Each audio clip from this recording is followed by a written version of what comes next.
ఆ గ్రంథం పేరు ఏంటంటే ప్రకటన గ్రంథం. అది చదువుతూ ఉంటే మనకు భయం వేస్తుంది. చాలా మంది చదువులు పెట్టేస్తారు, చదివినంత వరకు చదివి పెట్టేస్తారు, భయపడి వదిలేస్తారు.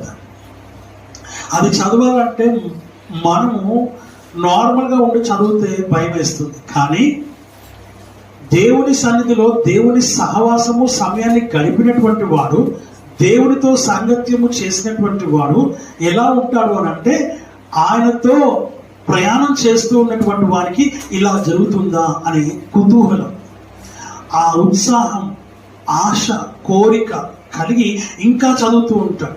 అలా చదువుతున్న వారితో దేవుడు మాట్లాడుతూ ఉంటాడు. అనేకమైన విషయాలు వానితో కూడా మాట్లాడతాడు, వానికి కూడా తెలియజేస్తాడు. అది చదవాలంటే దేవుని పరిశుద్ధాత్మ శక్తిని మనం పొందుకున్న వారమై ఉండాలి. దేవుని వరము పొందుకున్న వారమై ఉండాలి. దేవుని యొక్క సన్నిధిని అనుభవించే వారముగా ఉండాలి.